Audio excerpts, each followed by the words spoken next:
Welcome to another edition of Tech Videos. My name's Todd. In today's video, I'll be showing you how to set up and maintain your E-blade or war blade. Routine maintenance is the key to consistent performance out on the field.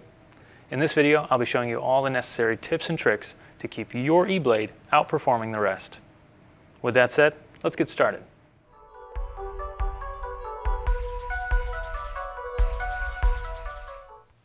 The first thing that you need to do is be sure that you removed your air source from the gun. Next, we're going to clean and service the hammer. To do this, we need to remove the cocking rod as well as the bolt. Once you have both of those removed, you can grab onto your pump arm and unscrew the back block.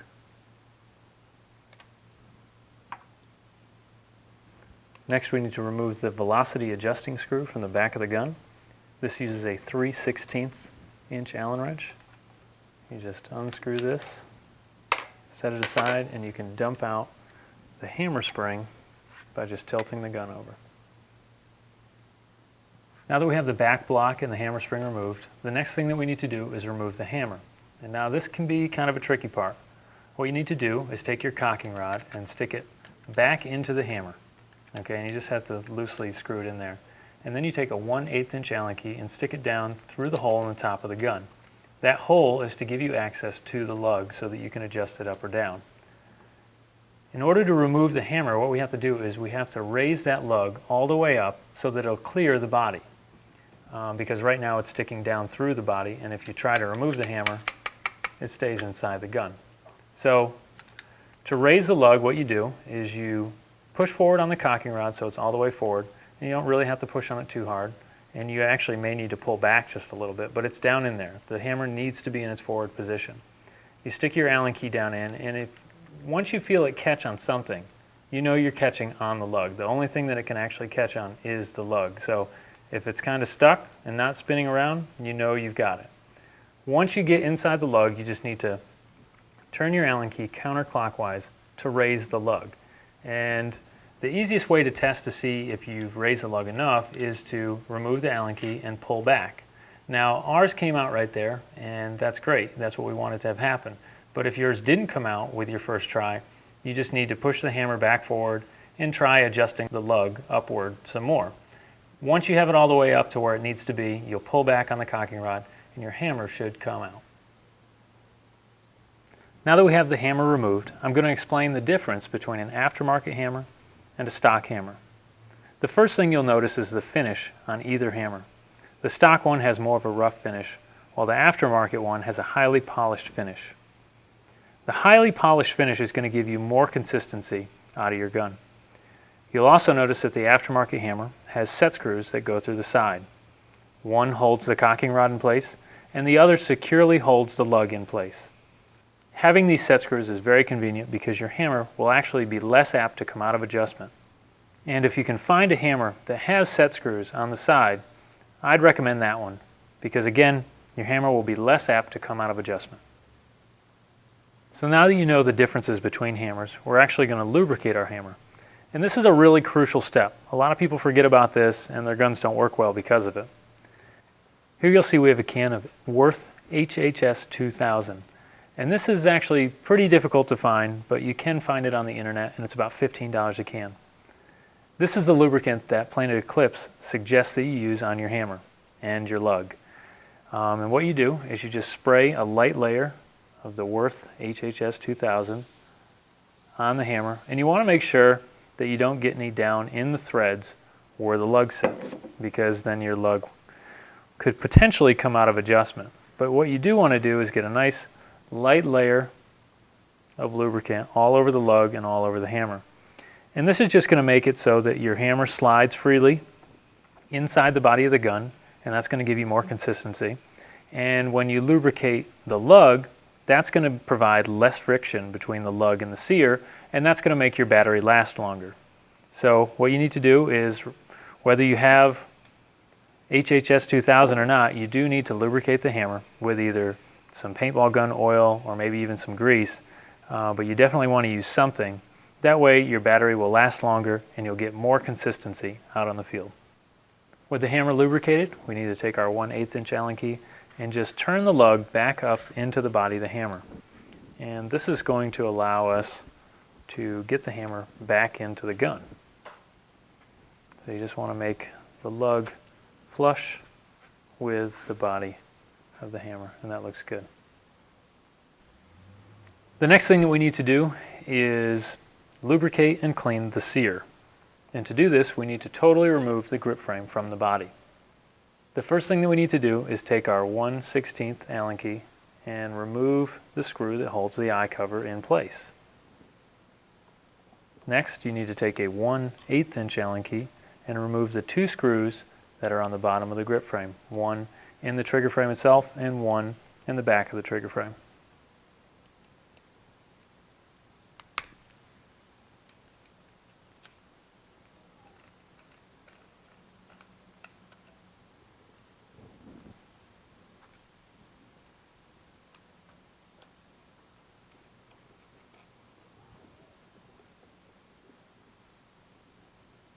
And as you remove the screws, you notice that the grip frame slides away from the body. You want to make sure that you don't damage any of the wires that go to the solenoid or the eye assembly. With the grip frame removed, what you need to do is take some paper towel and just clean up the back of the sear. And your sear is this part right here that resides in the top part of the trigger frame. And you just want to make sure you take some paper towel and clean whatever debris might be there. And then again, take your lubricant and just apply a light layer of lubricant to the back of the sear. That's going to ensure that your battery can work all the way down until the display says flat, rather than kind of quitting out at 1 or 2 battery bars left on the back display. So now that we have the sear lubricated, we can put the grip frame screws back in and reattach the grip frame.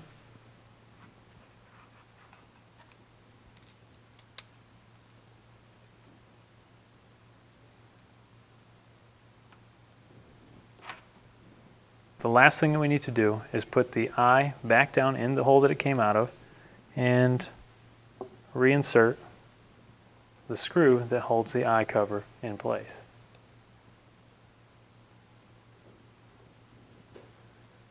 Now that we have the sear and hammer lubricated, we can put everything back into the gun. The first thing we need to do is put the hammer back in and lower the lug so that the hammer stays inside the gun. And to do this, I'm just turning the Allen key clockwise to lower the lug. And to test to see if you've lowered the lug enough, you just want to pull back on the cocking rod, and you'll notice that the hammer stays in. That means we've lowered the lug enough. We can just take out our cocking rod and we can put back in the hammer spring and our velocity adjusting screw. We can just put that back in. Just want to take your Allen key, and you really could probably put this in about 2 to 3 threads down into the body, because generally That's how far it needs to be down into the gun to actually get the gun to cycle. Once you have that installed, you can put your back block back onto the gun. You just want to hold onto your pump arm and screw that back on. And now when you screw this on, there's actually a right and a wrong way to do this.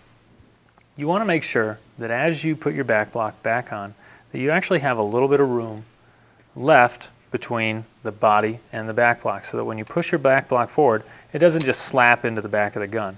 And if I screw it in one more, you'll see that it's hitting the back of the gun. But if I come out one turn, there's actually a little bit of space between the body and the back block, and that's what you want.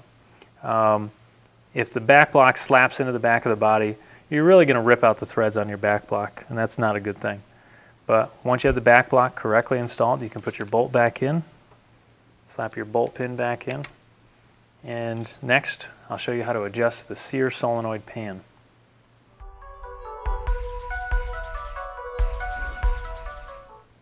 The last thing that we need to do to correctly set our hammer and sear is to actually lower the lug in relation to the sear solenoid.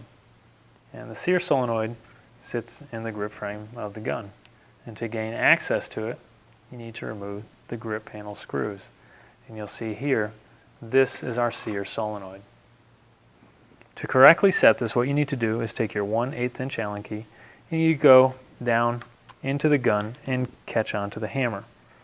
And now what you're really trying to do is you're trying to make it so that when you cock the gun and then push up on this pan, that the hammer releases about 3/4 of the way up the total travel of the pan.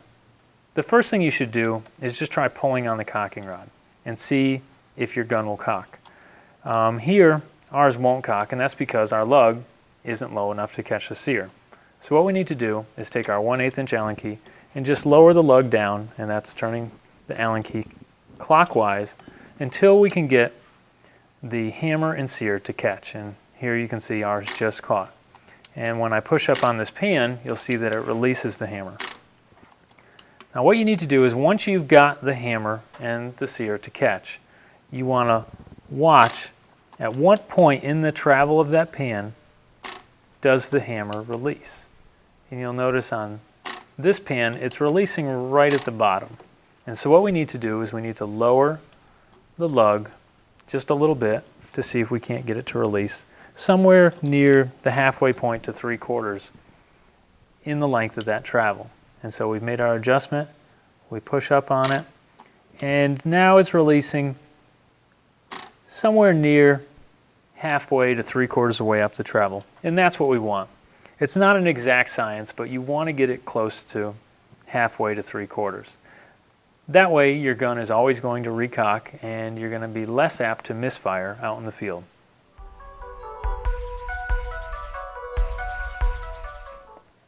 Next, I'm going to show you how to adjust your bolt and your cocking rod. And this is a very crucial part in the cycling of your gun. If your cocking rod and your bolt are out of adjustment, you're going to chop a lot of paint. And it doesn't matter if you use eyes or not, you're still going to have a lot of problems out in the field. So this is a very crucial step. What you need to do is have no air on the gun, and you just want to kind of listen and look to see at what point your gun cocks and the location of your bolt. And now you'll notice that I'm using a white bolt here, and that's so you can easily see where the bolt is located in the breech. And I've also kind of messed up our cocking rod so that it's out of adjustment. And you'll notice a large portion of the bolt is still hanging into the breech. What you really want is you really want the bolt to come back a little bit more, and you don't want to really be able to see the bolt tip. You want it to be flush with the feed neck. Some people say that you want to see about 1/8 of an inch or 1/16 of an inch of the bolt tip hanging into the breech. Well, that's fine. I prefer having the bolt being flush with the feed neck. To adjust our cocking rod, we just need to remove the cocking rod from the gun and grab onto the head of the cocking rod with our wrench. Then you can take your Allen key and loosen up the set screw and the back of the cocking rod and make your adjustment.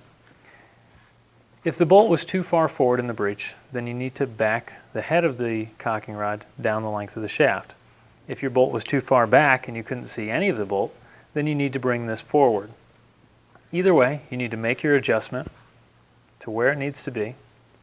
And again, this can take some trial and error, but you just need to make your adjustment and retighten up your set screw. It's crucial that you have this tight.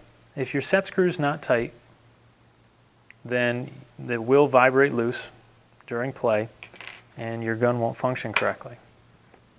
So you've got it adjusted, it's nice and tight. We can screw it back into the gun and test to see if it's in adjustment correctly.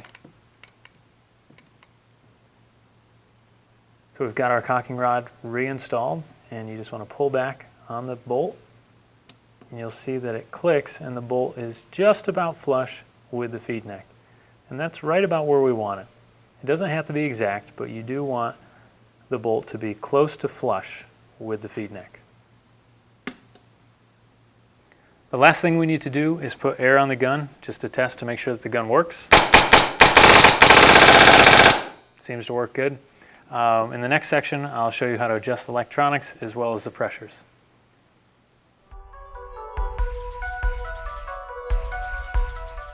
In this section, I'll be showing you how to adjust the electronic settings in your E-blade. The first thing we need to do is turn the gun on. Next, you press and hold the red button on the inside of the grip frame to access the advanced menus. Once there, press the bottom selector button until you get the back display to read FACT. Press the middle selector button. You'll notice that the options here are PRS, PRM, and PRF. We want PRF. This stands for Factory Fast. To select this, you press the middle selector button and it should say OK. Now press the down selector button until the back display reads TIMG, or timing. Now press the center selector button to enter into this menu. The first setting that we come to is labeled SON. This stands for Sear On. Press the center selector button to enter into this menu. The factory fast setting is 004. This is a good setting. You want to make sure that yours is set at 004. Some people run theirs at 003, but I recommend leaving it at 4. To confirm this, hit the middle selector button, and the back display again should read OK. Now hit the down selector button. You should see CDEL. That's solenoid delay. Press the center selector button, and this is at 3 milliseconds. Generally, I like to have mine at 5. Some people run it at 4, some people run it at 6. It's all up to you. Typically, I like to run mine at 5 milliseconds. Press the center selector button to confirm that choice. Now scroll down to the next menu by hitting the down selector button again. And here we come to the menu labeled CON. And this is solenoid on. Press the center selector button to select that. And you'll notice that the factory fast setting is 65 milliseconds. We're going to lower this down because we're using a halo and we have the eye installed. We're going to lower it to 22 milliseconds.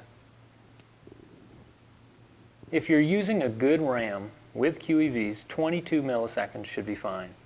If you're not using QEVs, you may want to leave it up somewhere around 25 to 27. The lower you have the setting, the higher your LPR is going to have to be set to, meaning the more force you'll have to have applied to your back block. We're going to set ours to 22. Setting the con to 22 is a good setting. That'll allow us to achieve over 20 balls a second.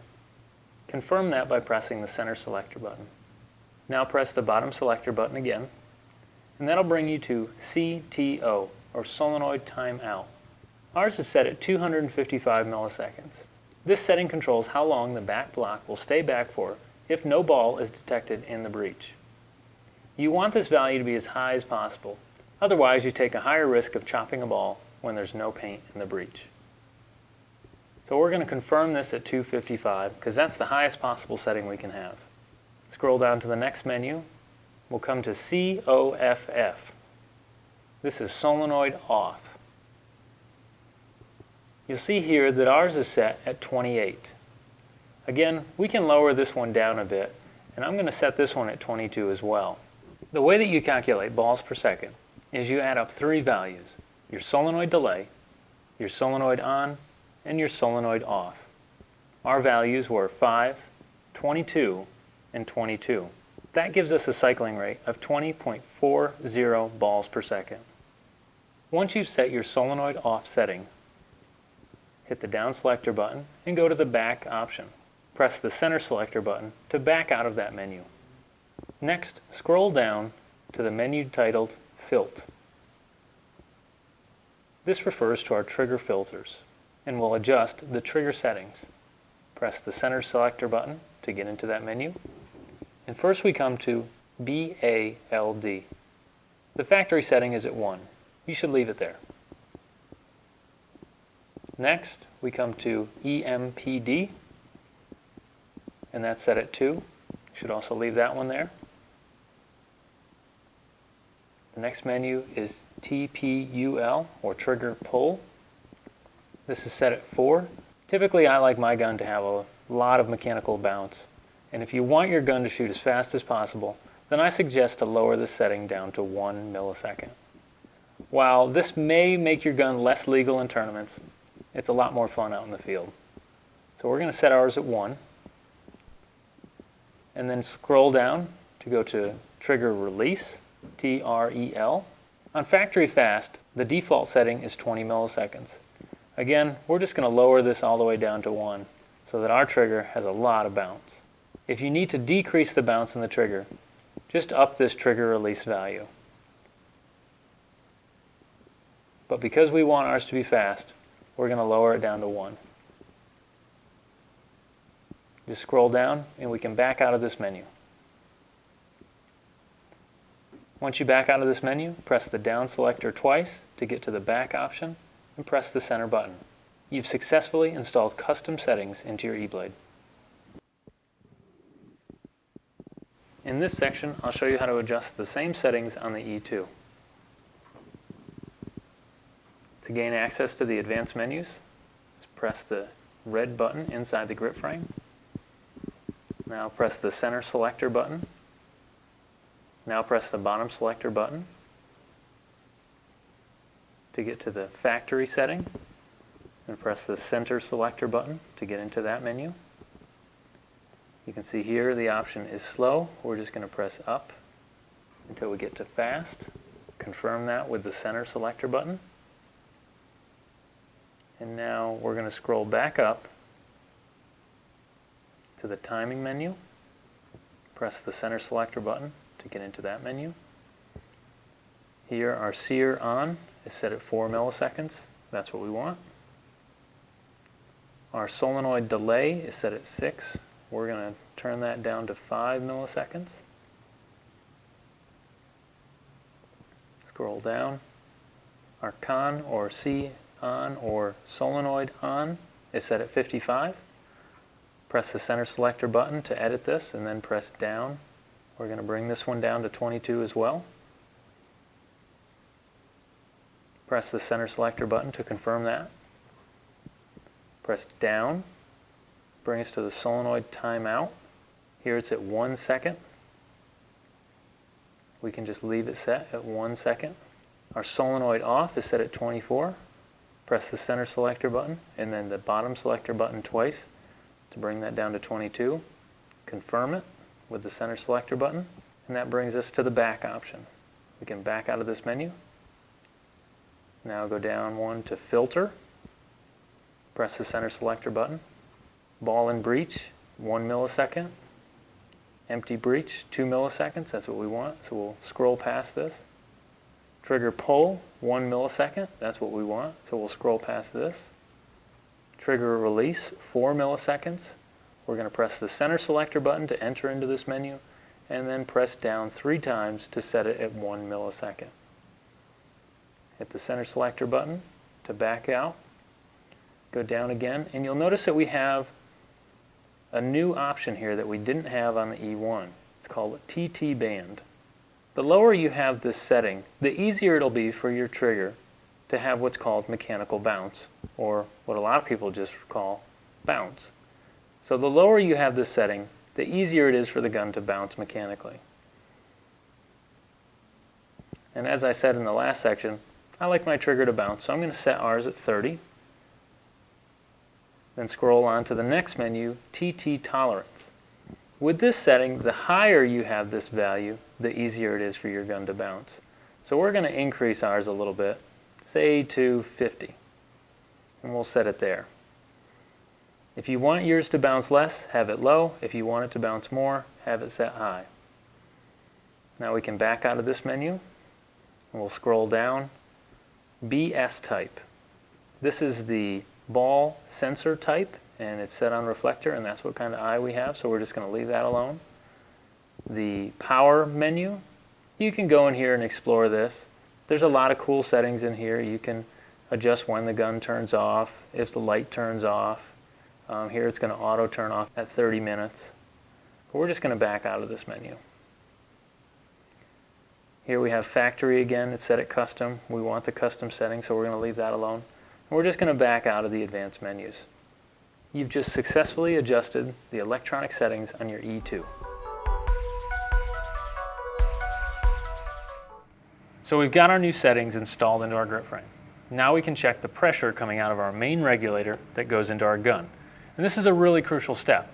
Typically, E-blades run between 250 to 300 psi going into the gun. I generally run mine right at about 280 to 300 psi, and at high rates of fire, that generally works out pretty well for me. Here you'll see that I have a pressure gauge installed on the side of my regulator. Having a gauge installed directly onto your regulator is an easy way to know what your input pressure is set to.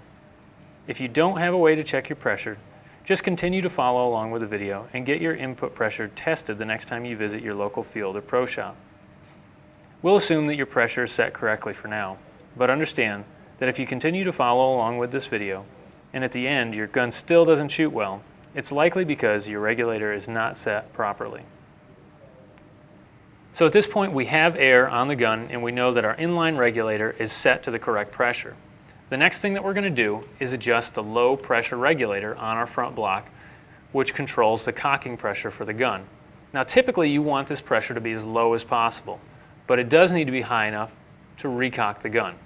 So you'll see here that the gun is shooting, and that's good, but what we want to do is lower the pressure down to 0. And you do this by unscrewing the set screw at the end of your low pressure regulator. And you can see now the pressure went down to 0, and now when I pull the trigger, nothing happens to the back block.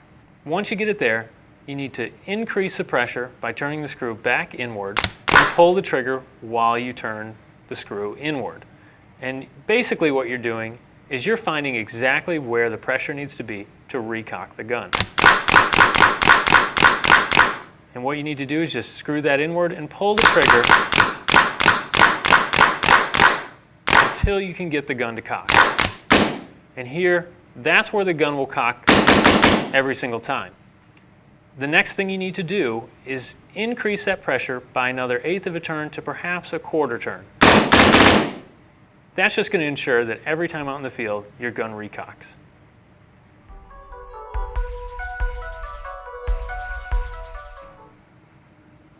The last thing that I'm going to show you how to do is clean the eye sensor. And to do this, you just take your Allen key and remove the screw that holds the eye cover in place, and then gently pull out the eye sensor. And now what you need to do is just take a dry, clean paper towel and wipe down the front of the eye sensor. You also want to wipe down the back side of the eye sensor where the wire connections are exposed, and you want to make sure that those are clean and dry as well. The last thing you need to do is just clean the hole that the eye came out of, and you just want to take your paper towel and stick it down inside the hole. While you're cleaning this, you also want to make sure that your bolt is clean and dry. Oftentimes I see people clean the eye, but they don't clean the bolt, and the paint that's left on the bolt re-dirties the eye, and their eye doesn't work well. So you want to make sure that you also wipe down the bolt face. So once you have everything clean and dry, you can reinstall your bolt, and you can reinstall the eye, and pop the screw that holds the eye cover back down into the gun. Let's take a look back and review everything we've covered thus far. First, we cleaned and lubricated the hammer, lug, and sear. Next, we properly adjusted the lug in relation to the sear. After that, we made sure that the back block was correctly adjusted in relation to the body of the gun. We also checked the bolt to make sure it wasn't exposed too much into the breech, and we did that by adjusting the head on the cocking rod.